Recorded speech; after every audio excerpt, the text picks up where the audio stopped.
CIA Director Pompeo launched a campaign of retribution. It is now a matter of public record that under Pompeo's explicit direction, the CIA drew up plans to kidnap and to assassinate me within the Ecuadorian embassy in London, and authorized going after my European colleagues, subjecting us to theft, hacking attacks, and the planting of false information. My wife and my infant son were also targeted. A CIA asset was permanently assigned to track my wife, and instructions were given to obtain DNA from my 6-month-old son's nappy.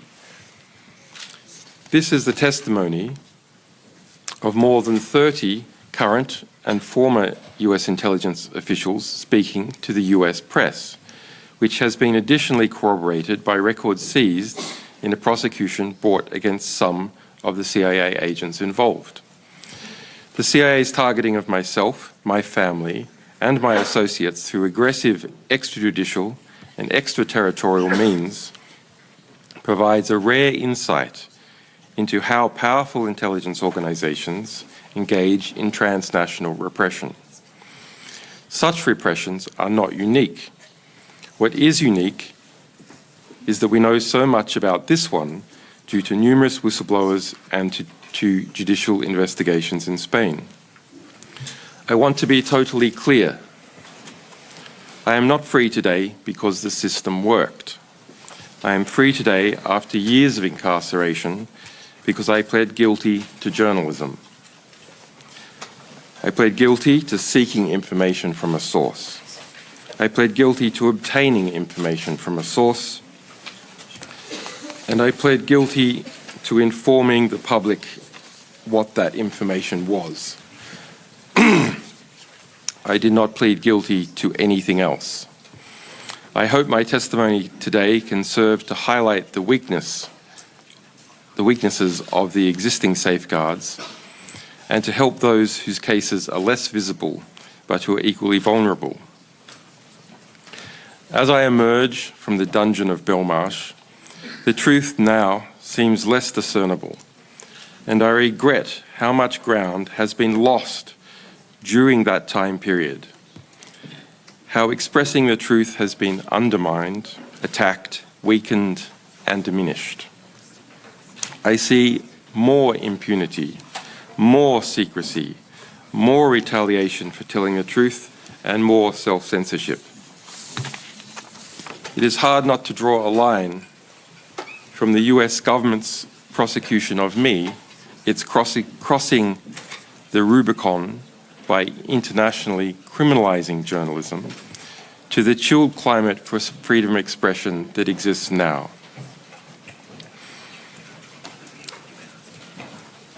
When I founded WikiLeaks, it was driven by a simple dream: to educate people about how the world works so that, through understanding, we might bring about something better. Having a map of where we are lets us understand where we might go.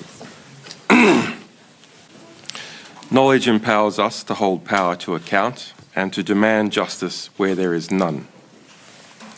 We obtained and published truths about tens of thousands of hidden casualties of war and other unseen horrors, about programs of assassination, rendition, torture, and mass surveillance. We revealed not just when and where these things happened, but frequently the policies, the agreements, and the structures behind them. When we published Collateral Murder, the infamous gun camera footage of a US Apache helicopter crew eagerly blowing to pieces Iraqi journalists and their rescuers, the visual reality of modern warfare shocked the world. For more than 2.5 years, the wire service Reuters has been trying to find out what happened to their 2 staff members on this street in the suburb of New Baghdad. WikiLeaks says this is what happened. Yep, he's got a weapon too. Hotel 26, Crazy Horse 18, have 5 to 6 individuals with AK-47s. We got an RPG. The voice on the tape, presumably a member of the military, says there has been shooting in the area and receives permission to open fire. When people are labeled as insurgents, are they really insurgents? It seems to be the case that from the scenes in this video that any person that is not a man and sometimes not a woman is by default labelled as an insurgent. Light them all up. 202 traffic, 260s. Come on, fire! Hey, Roger. Keep shooting. God damn it, Kyle. All right. I hit him. Oh yeah, look at those dead bastards. Nice. 2-6. Crazy. From a distance, you hear the voices on the tape watch as the wounded try to crawl to help. But when help arrives, Come on, let us shoot. You're engaged. 1-8. Gauge. Clear. Come on. Clear. Oh yeah, look at that, right through the windshield. In this video, I think you see the corruption of pilots and the military by war itself, in particular by the modern nature of aerial warfare. So you see these young pilots acting like they're playing video games, only the high scores they are getting are with real human lives. We call frequency. I just drove over a body. Yeah. Viper 5-2-4 free change on 4. even from high above, the harsh reality becomes evident as the troops that arrive find 2 children wounded. You see them carry their small bodies and call for help. Hey, I need to get the brass to drop ramps. I got a wounded girl. We need to take the rust of mine. The response on the tape, Oh, it's their fault for bringing their kids to a battle. That's right. Patty Colhane, Al Jazeera, Washington. But we also used interest in this video to direct people to the classified policies for when the US military could deploy lethal force in Iraq, how many civilians could be killed before gaining higher approval. In fact, 40 years of my potential 175-year sentence was for obtaining and releasing those policies.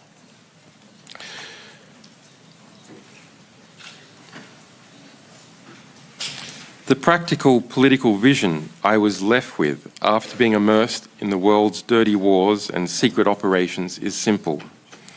Let us stop gagging, torturing, and killing each other for a change. Get these fundamentals right, and other political, economic, and scientific processes will have space to take care of the rest.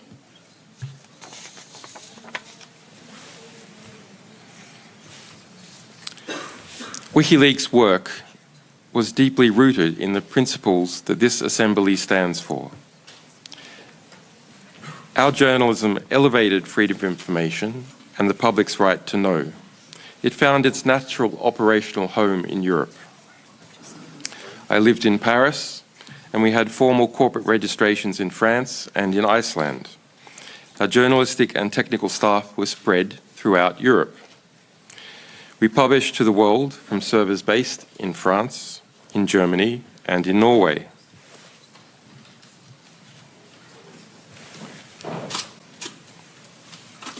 But 14 years ago, the United States military arrested one of our alleged whistleblowers, Private First Class Manning, a US intelligence analyst based in Iraq. The US government concurrently launched an investigation against me and my colleagues. The US government illicitly sent planes of agents to Iceland, paid bribes to an informer to steal our legal and journalistic work product, and without formal process, pressured banks and financial services to block our subscriptions and to freeze our accounts. The UK government took part in some of this retribution. It admitted at the European Court of Human Rights that it had unlawfully spied on my UK lawyers during this time.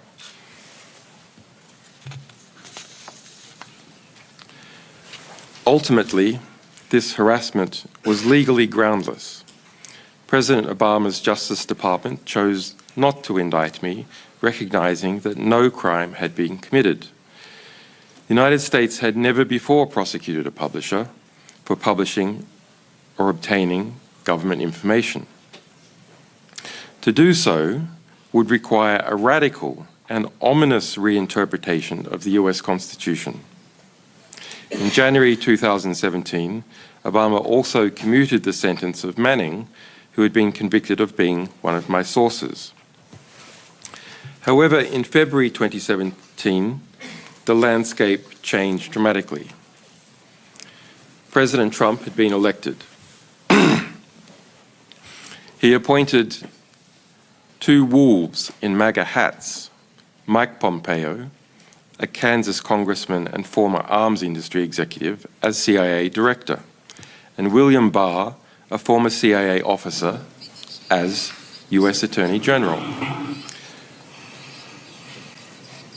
By March 2017, WikiLeaks had exposed the CIA's infiltration of French political parties, its spying on French and German leaders, its spying on the European Central Bank, European economics ministries, and its standing orders to spy on French industry as a whole.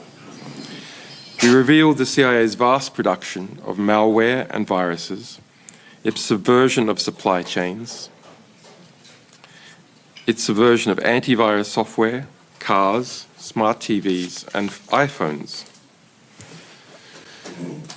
CIA Director Pompeo launched a campaign of retribution.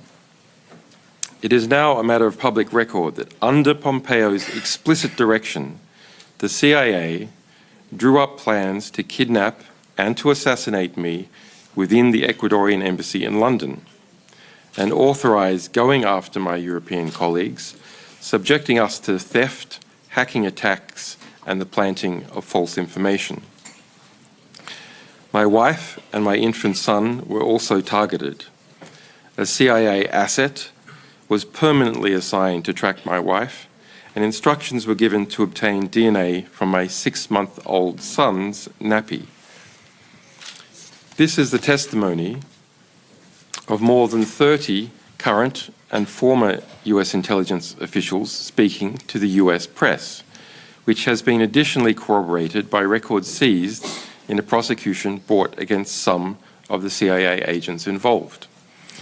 The CIA's targeting of myself, my family, and my associates through aggressive extrajudicial and extraterritorial means provides a rare insight into how powerful intelligence organizations engage in transnational repression. Such repressions are not unique. What is unique is that we know so much about this one due to numerous whistleblowers and to judicial investigations in Spain.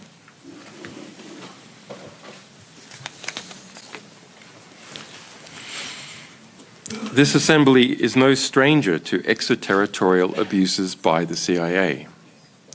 Pace's groundbreaking report on CIA renditions in Europe exposed how the CIA operated secret detention centers and conducted unlawful renditions on European soil, violating human rights and international law. In February this year, the alleged source of some of our CIA revelations, former CIA officer Joshua Schulte, was sentenced to 40 years in prison under conditions of extreme isolation. His windows are blacked out, and a white noise machine plays 24 hours a day over his door so that he cannot even shout through it.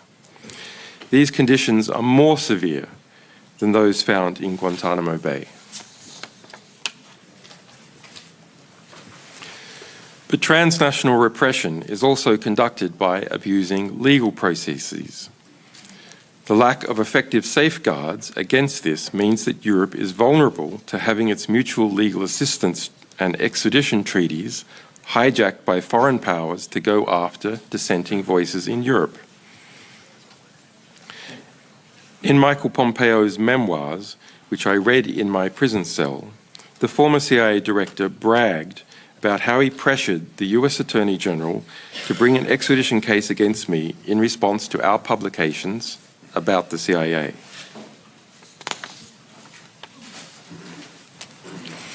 Indeed, acceding to Pompeo's requests, the US Attorney General reopened the investigation against me that Obama had closed and rearrested Manning, this time as a witness. Manning was held in a prison for over a year, fined $1,000 a day in a formal attempt to coerce her into providing secret testimony against me. She ended up attempting to take her own life.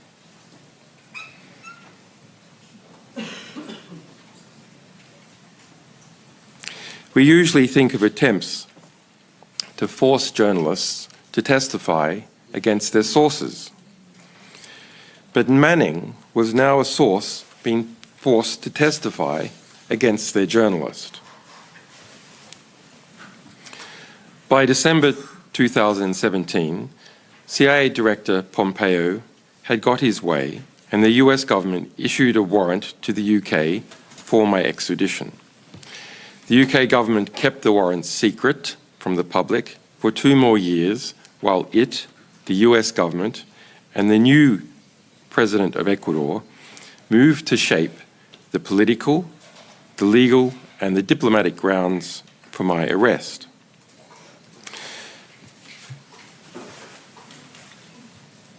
When powerful nations feel entitled to target individuals beyond their borders, those individuals do not stand a chance unless there are strong safeguards in place and a state willing to enforce them. Without this, no individual has a hope of defending themselves against the vast resources that a state aggressor can deploy. If the situation were not already bad enough in my case, the US government asserted a dangerous new global legal position. Only US citizens have free speech rights. Europeans and other nationalities do not have free speech rights.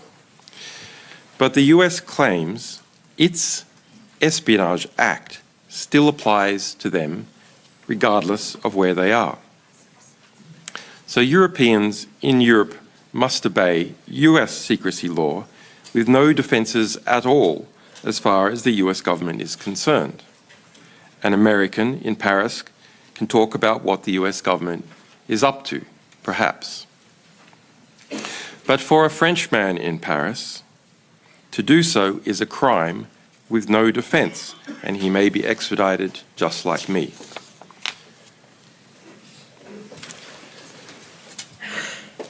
Now that one foreign government has formally asserted that Europeans have no free speech rights, a dangerous precedent has been set. Other powerful states will inevitably follow suit. The war in Ukraine has already seen the criminalization of journalists in Russia. But based on the precedent set in my extradition, there is nothing to stop Russia, or indeed any other state, from targeting European journalists, publishers, or even social media users by claiming that their domestic secrecy laws have been violated.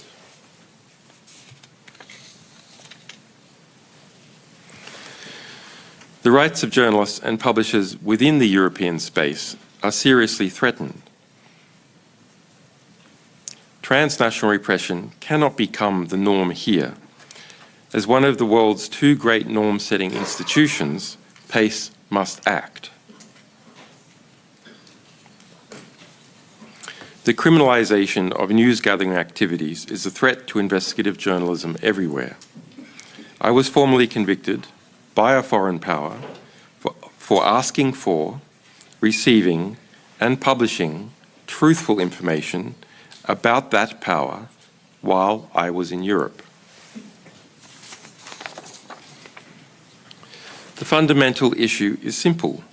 Journalists should not be prosecuted for doing their jobs. Journalism is not a crime. It is a pillar of a free and informed society.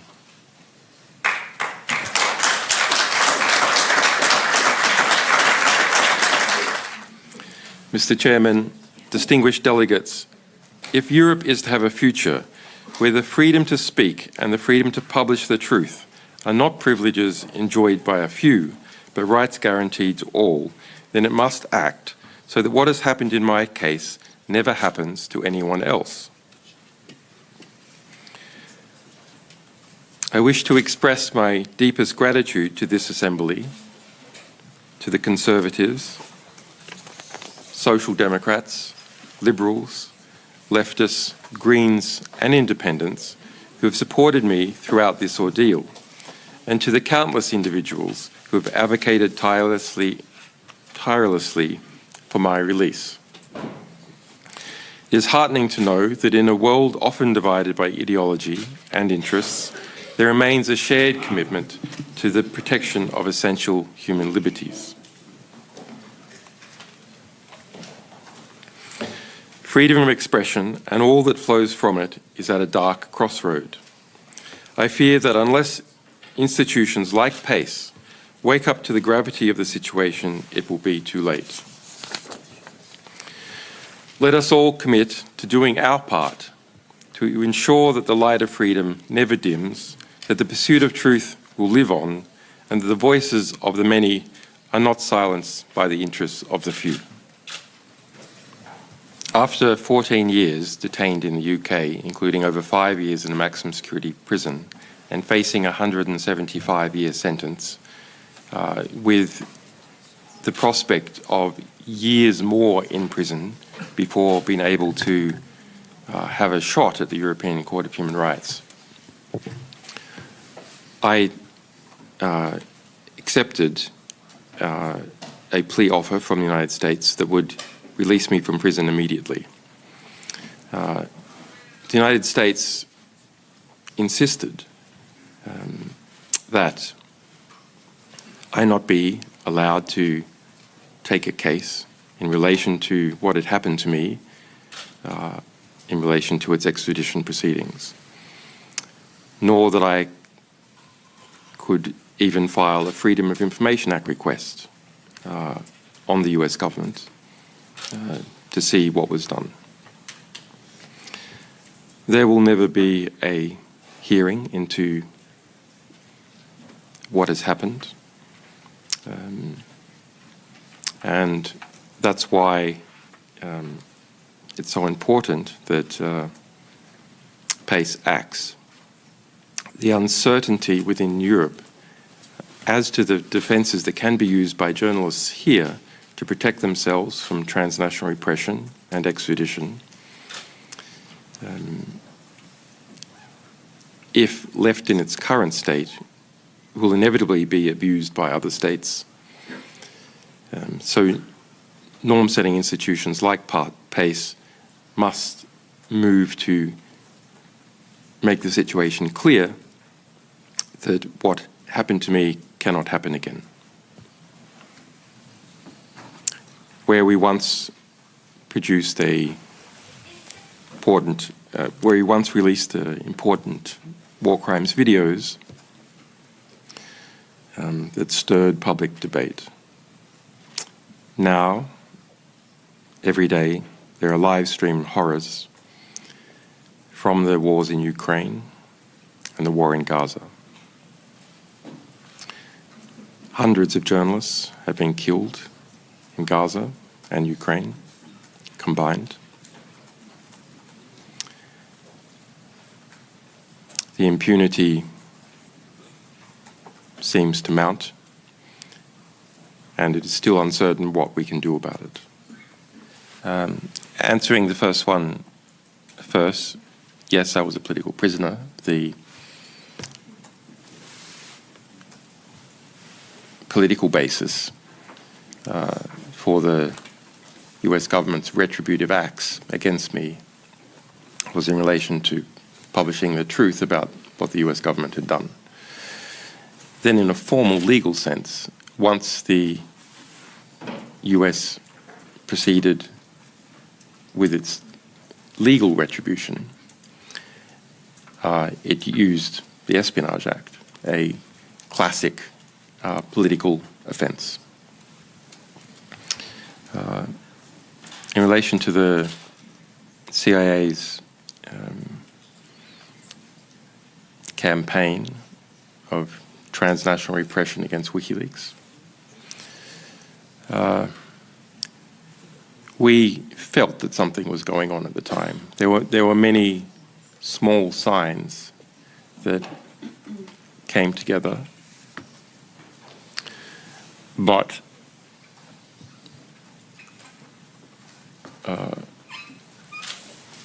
having an ominous feeling and some subtly put tips from a whistleblower in one of the security contractors that the CIA had contracted didn't give me the full and disturbing picture which later emerged. It is an interesting example where an intelligence organization has targeted an investigative organization, WikiLeaks.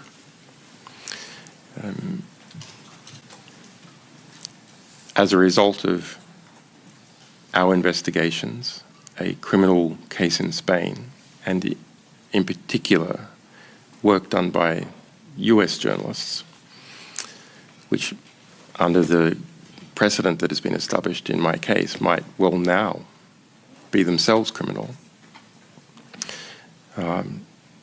detailed information about the actions that the CIA took came out.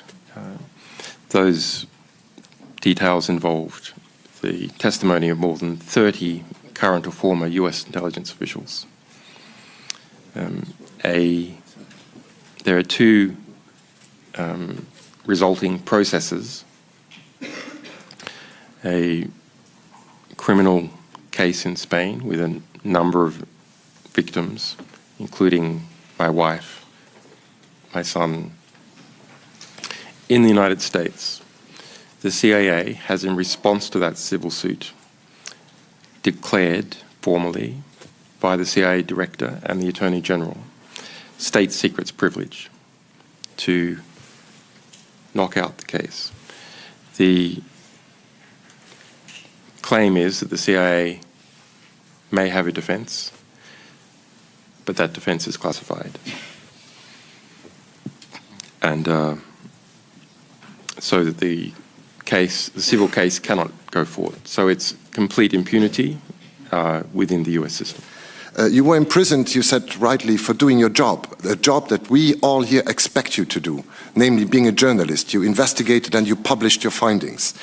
But it is shocking to me and to many of us to see how long the arm of US justice is that can get a grip on you even here in Europe. And of course this raises questions that we will address tomorrow in Mrs. Eva Stottir's excellent report. But can I ask you a personal question? Were you aware before all this, were you aware of how little your basic rights as a citizen but also as a journalist were protected in Europe? And what, if I may add another question, what do you think will be the effect on journalism as a whole from your case? Thank you.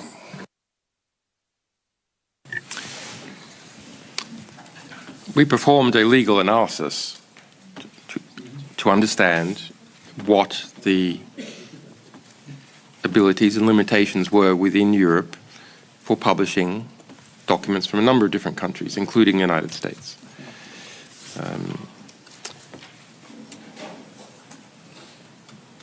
We understood that, in theory, Article 10 should protect journalists in Europe. Similarly, looking at the US First Amendment to its constitution, that no publisher had ever been prosecuted for publishing classified information from the United States, either domestically or internationally.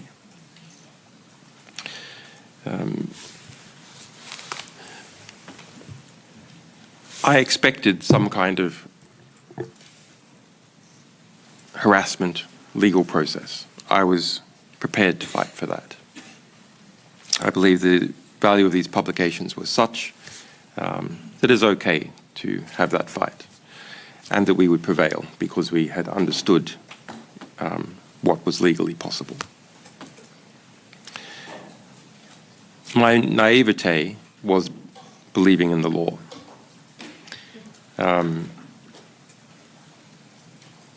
When push comes to shove, laws are just pieces of paper, and they can be reinterpreted for political expediency.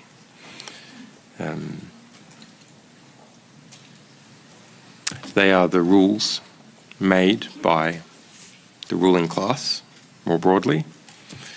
And if those rules don't suit what it wants to do, it reinterprets them or, hopefully, changes them. In the case of the United States, we angered one of the constituent powers of the United States, the intelligence sector, the security state, the secrecy state.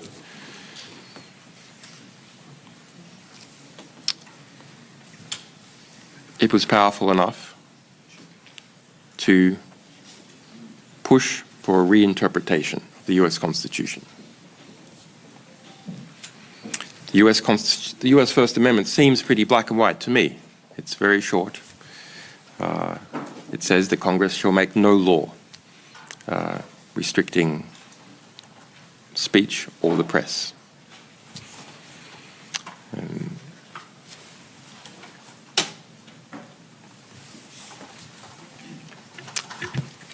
However, that was that the US Constitution, those precedents relating to it, were just reinterpreted away. And yes, perhaps ultimately, if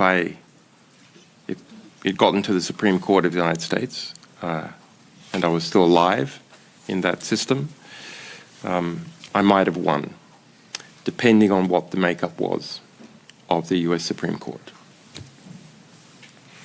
But in the meantime, I had lost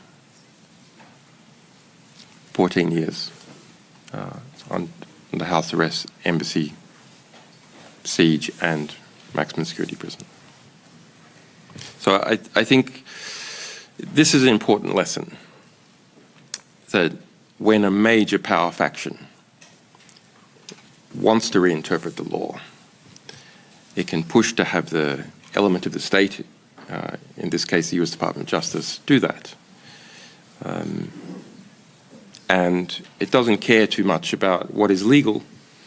That's something for a much later day. In the meantime, the deterrent effect that it seeks, the retributive actions that it seeks have had their effect. Lawfare is the use of the law to achieve ends that would normally be achieved in some other form of conflict. We're not talking about simply litigating to protect your rights, but rather picking laws to get your man or to get the organization you want to get. Not justice seeking its resolution in law. But I think we should understand a bigger picture, which is that whenever we make a law, we create a tool that self-interested bureaucrats, companies, and the worst elements of the security state will use and will expand the interpretation in order to achieve control over others. It is a concern, and I can see a similar phenomenon happening with the journalists being killed in Gaza and Ukraine. That the political and geopolitical alignment of media organizations causes them to not cover those victims or cover only certain victims. This is a breach of journalistic solidarity. We all need to stick together to hold the line. A journalist censored anywhere spreads censorship, which can then affect us all. Similarly, journalists being killed or targeted by intelligence agencies need our firm commitment in writing or in broadcast. sometimes there's a debate about whether someone is a journalist or an activist. I understand that debate. I've tried in my work to be rigorously accurate. I believe accuracy is everything. Primary sources are everything. But there is one area where I am an activist, and all journalists must be an activist. Journalists must be activists for the truth.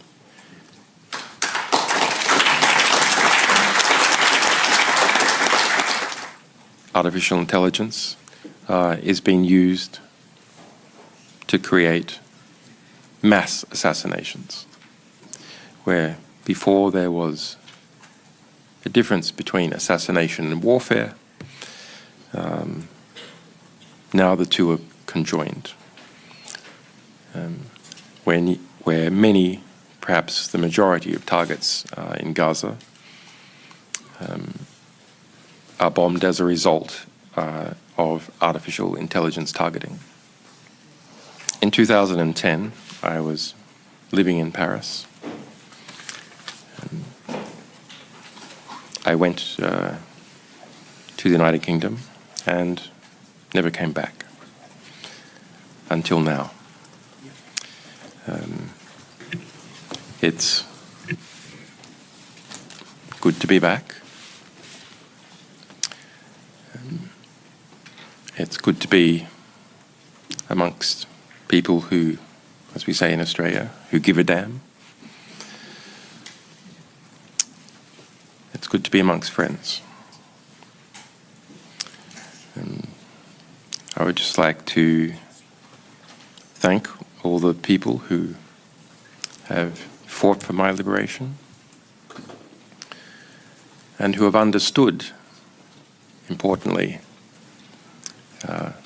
that my liberation was coupled to their own liberation.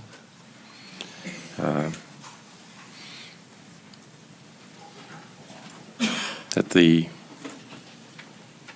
basic fundamental liberties which sustain us all have to be fought for, and that when one of us falls through the cracks, soon enough those cracks will widen and take the rest of us down.